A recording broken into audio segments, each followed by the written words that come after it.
நம்ம குழந்தை, நம்ம சைவ சிசு, இந்த குழந்தை என்ன பண்ணுச்சுன்னா அப்படியே திரும்பி தோணிபுரத்தை பார்த்து அழ ஆரம்பிச்சு. அந்த தோணியப்பரை பார்த்து அம்மே அப்பா அவரை பார்த்து அழ ஆரம்பிச்சு. என்ன காரணம்? குழந்தை தோணியப்பரை, உமையம்மாளை, உமையையும் தோணியப்பரையும் அம்மே அப்பான்னு சொல்லி அழ ஆரம்பிச்சு. அங்கேயே அந்த குழந்தை இந்த உலக வாழ்க்கையிலிருந்து வெளியே வந்துச்சு. தாய், தந்தை, உலகம், இந்த பற்றுல இருந்து வெளியே வந்துச்சு. அந்த குழந்தை வெளியில வந்து தோணியப்பரை பார்த்து அம்மே அப்பான்னு அழ ஆரம்பிச்சு. நாமெல்லாம் அழுதா உதடு கீழே போகும் இல்லையா? நாமெல்லாம் அழுதா உதடு கீழே போகும். இந்த குழந்தை அழுதது அப்படி இந்த உதடு இரண்டும் மேல் சென்று பார்க்கும் போது அவ்வளவு ஒரு ஜோதி ஸ்வரூபமாக, ஒரு பிரகாசமாக இருந்ததா இந்த குழந்தை அழும்போது. ஏன் இந்த குழந்தை எதற்காக அழுததுன்னா, நான் முன்னமே சொன்ன மாதிரி சைவ நெறி மிகு சைவத்துறை விளங்க, வேத நெறி தழைத்தோங்க அழ ஆரம்பிச்சு குழந்தை. அப்படி அழுத உடனே இப்போ சிவபாத விருதையர் என்ன சொல்லிட்டு போனார்? என்னுடைய பிள்ளைய பார்த்துக்கோ. இது யாருடைய பொறுப்பு? தோணியப்பருடைய பொறுப்பு. நம்மள எத்தனை பேருக்கு நம்முடைய குழந்தையை சிவபெருமானுடைய பாதத்தின் அடியில விட முடியும்? இன்னைக்கு ஒரு குழந்தை நெத்தியில திருநீர் வச்சா, ருத்ராட்சம் போட்டா, திருமுறை பாடினா என்ன உன் உள்ள சன்னியாசம் போக போறேன்னா, எதுக்கு திருநீர் பூசுற, எதுக்கு ருத்ராட்சம் போடுறேன்னு கேக்குறோமே. எத்தனை பேர் மனசுல இது இன்னமும் இருக்கு இல்லையா? இருக்கு இல்ல? அப்போ இறைவன் கிட்ட நம்பிக்கையோட உங்க குழந்தையவே உங்களால விட முடியல. என் பிள்ளை திருநீரை அணிந்தால் சிவபெருமான் அவனை கவசமாக காப்பான் அப்படிங்கிற நம்பிக்கை உங்களுக்கு இன்னும் வரல. என் பிள்ளை கண்டிகை அணிந்தால் சிவபெருமான் அவனுக்கு ரட்சகன் ஆவான்ற நம்பிக்கை உங்களுக்கு இன்னும் வரல. ஆனா சிவபாத இருதயருக்கு அதெல்லாம் கிடையாது. என் பிள்ளையை யார் பார்த்துக் கொள்வார்? தோணியப்பர் பார்த்துக் கொள்வார். இந்த குழந்தை அழ ஆரம்பிச்சு தோணியப்பரை நோக்கி ஓட ஆரம்பிச்சிருச்சு. அந்த பிஞ்சு பாதம் தோணியப்பரை நெருங்கி சென்றது. சுவாமி பார்த்தார், குழந்தை அழுதான், பசிக்கும், அந்த குழந்தைக்கு பால் கொடுக்கும். உமையம்மையை அழைத்தார், குழந்தைக்கு பால் கொடுக்க சொன்னார். உமையம்மை தம்முடைய தாய்ப்பாலை ஞானசம்பந்தருக்கு கொடுத்தார். உமையம்மை தாய்ப்பாலை முருகப்பெருமானுக்கு கொடுத்தார். அடுத்து ஞானசம்பந்தருக்கு கொடுத்தார். இந்த தாய்ப்பாலை ஞானசம்பந்தருக்கு எப்படி கொடுக்கிறா அம்மா அப்படின்னா, பொற்கிண்ணத்துல கொடுக்கிறார். பொற்கிண்ணத்துல கொடுக்கிறார். இந்த ஞானப்பால் எதை கலந்தார் அப்படின்னா, இந்த பாலை வந்து அப்படியே சாப்பிட முடியாது. 3 வயசு குழந்தை, அந்த குழந்தைக்கு இந்த பால்ல சுவை ஊட்டுவதற்காக உமையம்மை என்ன செய்தாலாம்? தமிழையும் சைவத்தையும் பாலில் கலந்து குழந்தைக்கு கொடுத்தார்.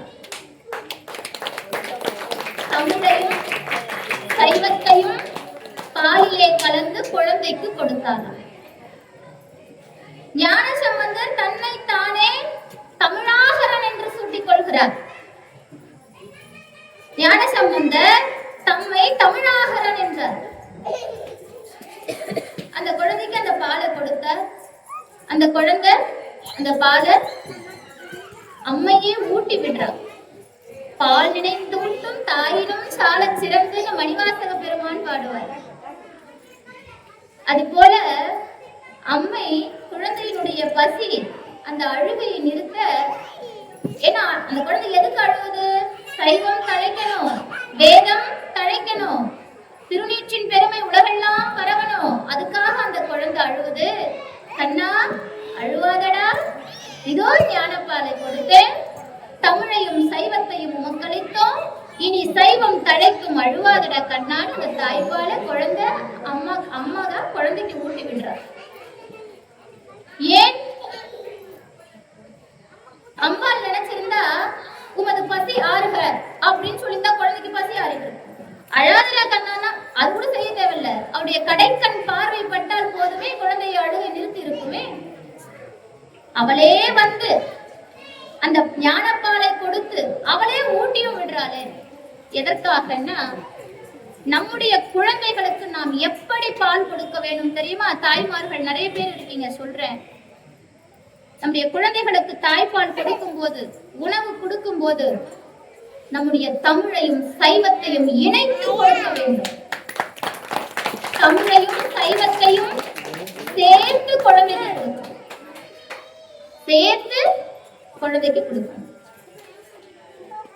இப்போ அம்பாள் பால் கொடுத்தாச்சு, கொடுத்துட்டு இப்ப நாமெல்லாம் குழந்தைக்கு பால் கொடுத்தா அந்த பால் உதட்டுல சிந்தி இருக்கும். நம்ம என்ன பண்ணுவோம்? முந்தானை எடுத்து தொடச்சுக்கணும். அம்பாள் அதை செய்யல, அந்த பாலை தொடைக்கல.